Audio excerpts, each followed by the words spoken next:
Ẹ̀yin èèyàn lé èwo lẹ ṣe ẹ káàbọ̀ sí Mashola Gist TV, ṣé àlàáfíà ni ẹwà gbogbo lè ń kọ́. Bí a ṣe gbọ́ gist tèní, wọ́n ní àǹtí wa George wọ́n ló ṣe bẹbẹ nínú ààfin bàbá wẹ̀rẹ̀ ńlá o. Ẹ mọ̀ pé recently là ń gbọ́ pé àwọn èèyàn ń carry rumor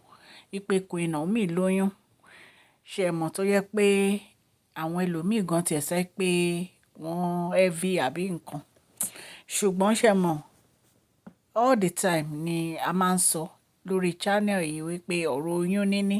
kò ń ṣe nǹkan tó bò tó bá yá ayọ̀ ká gbàgbé nípa pé èèyàn kan lóyún àbí kò lóyún. So wọ́n ní nǹkan tí ó ṣẹlẹ̀ ni pé àǹtí wa church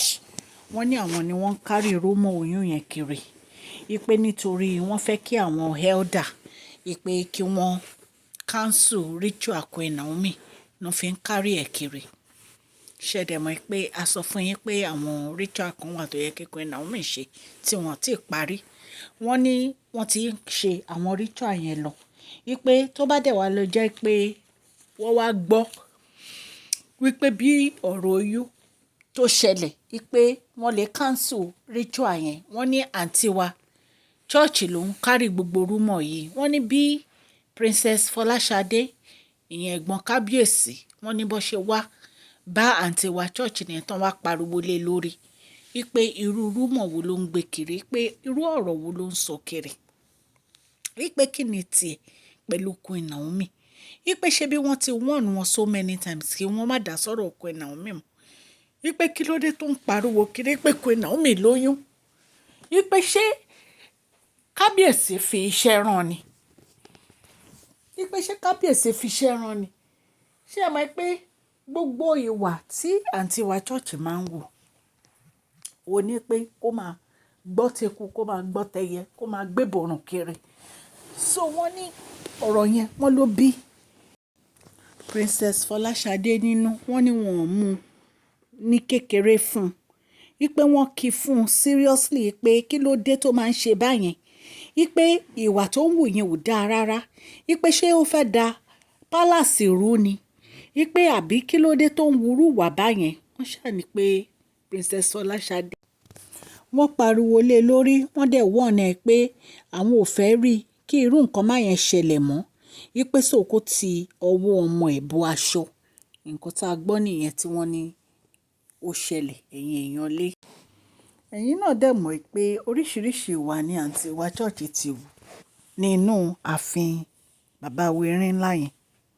Oríṣiríṣi nǹkan ni wọ́n ti ṣe tó jẹ́ pé màmá wọn gan wọ́n bá wọn jà ńgbà kan wípé nítorí pé wọ́n fẹ́ máa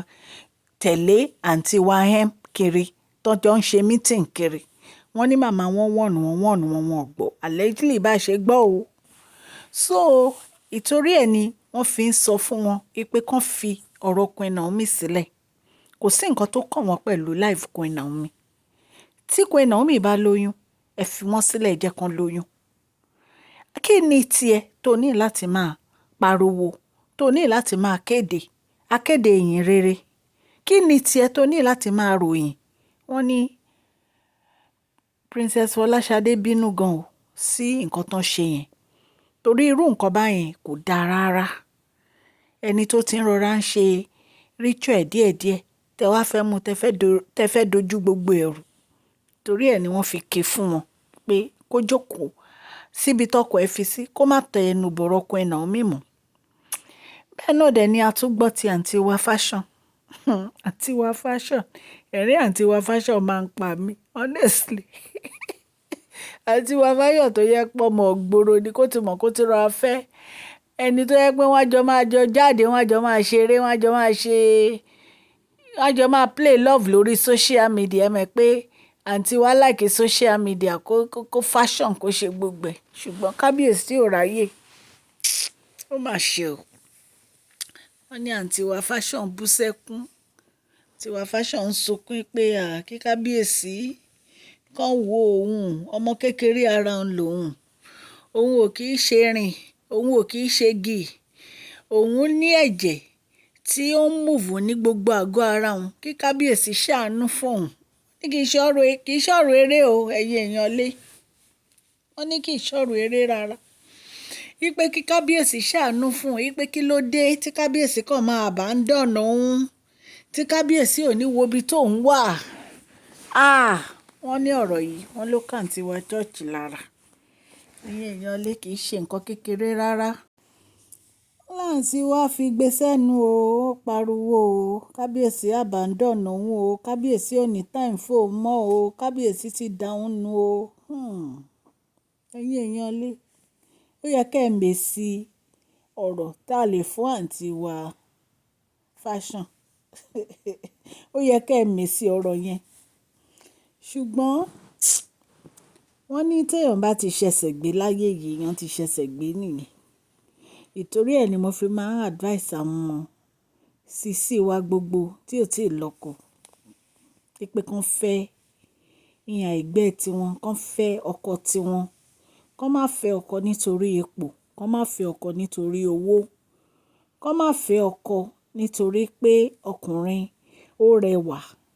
ṣùgbọ́n kán fẹ́ ọkọ nítorí pé Ọlọ́run ó kó àwọn méjèèjì pọ̀ ni. ẹ wo ọ̀rọ̀ àǹtí wa fashion ẹ̀kọ́ ńlá wà nínú ayé wọn o nítorí kò dáa kí èèyàn máa èèyàn tẹ̀lé introduce èèyàn sí ẹ bọ̀ kì í ṣe pé bóyá ẹni yẹn ò wá ní kì í ṣe pé á wá látẹnu ẹni yẹn. nǹkan tí mò ń try láti sọ ni pé tó bá yẹ pé kábíyèsí lórí àǹtí wa fashion tán ni àmọ́ láìkọ́ ọmọ yìí o mo fẹ́ fẹ́ ó yàtọ̀ ṣùgbọ́n wọ́n gbé ẹ wá síbẹ̀ yẹn wọ́n wá fà ẹ́ pé ok kábíyèsí ẹ máa bá mi tọ́jú ọmọ ẹ̀ kí lẹ expect irú ìfẹ́ wo ni ọkùnrin yẹn fẹ́ ní sí obìnrin yẹn irú ìfẹ́ wo ló fẹ́ ní sí ọkùnrin yẹn á máa rò lẹ́ẹ̀kọ̀ọ̀kan pé kí n dòde tó fẹ́ bóyá wọ́n ṣe ń gbé fáwọn ẹlòmíì ni ó wá ti dójú ẹ̀ nísìn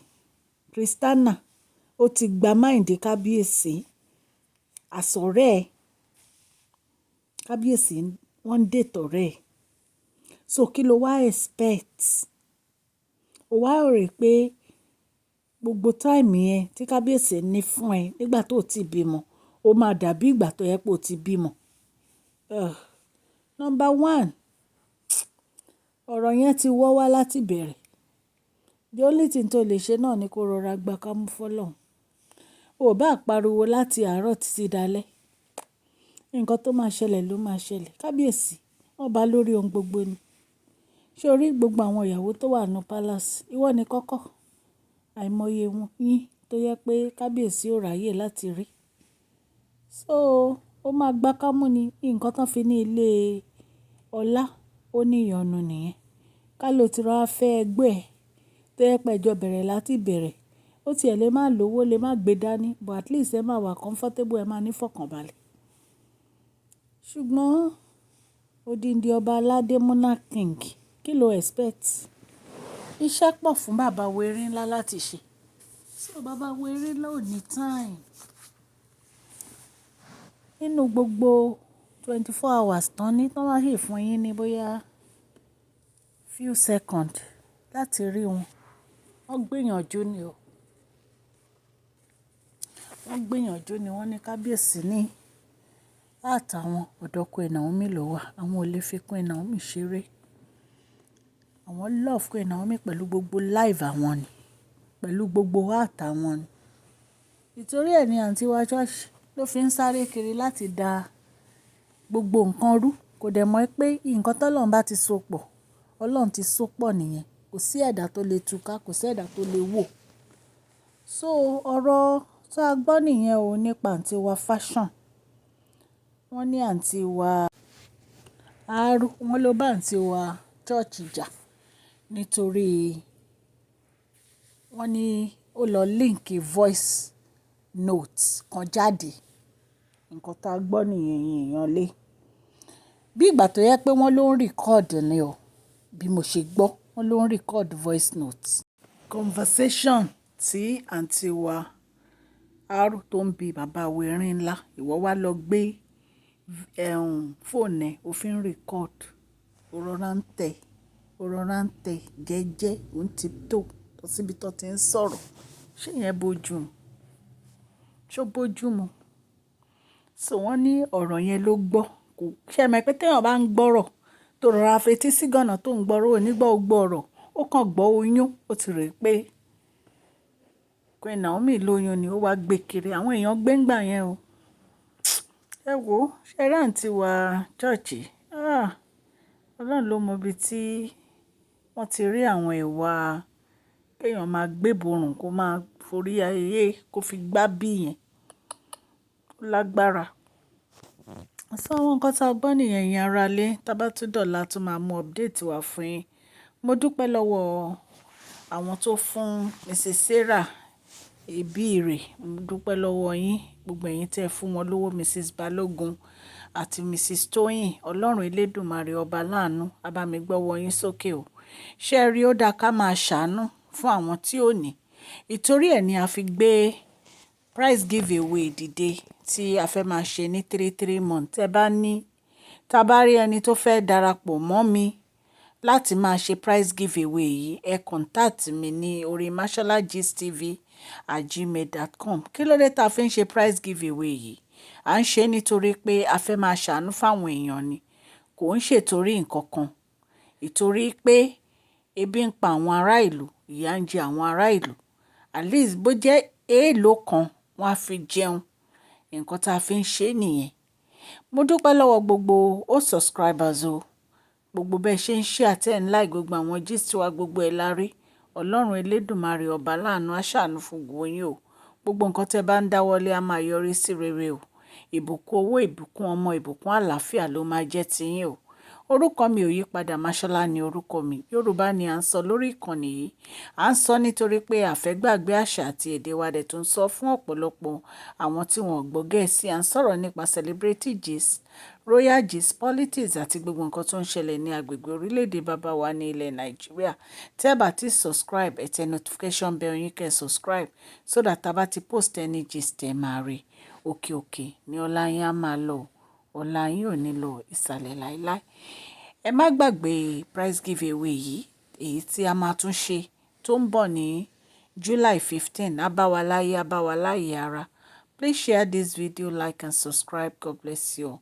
Mashola Gist TV love you all.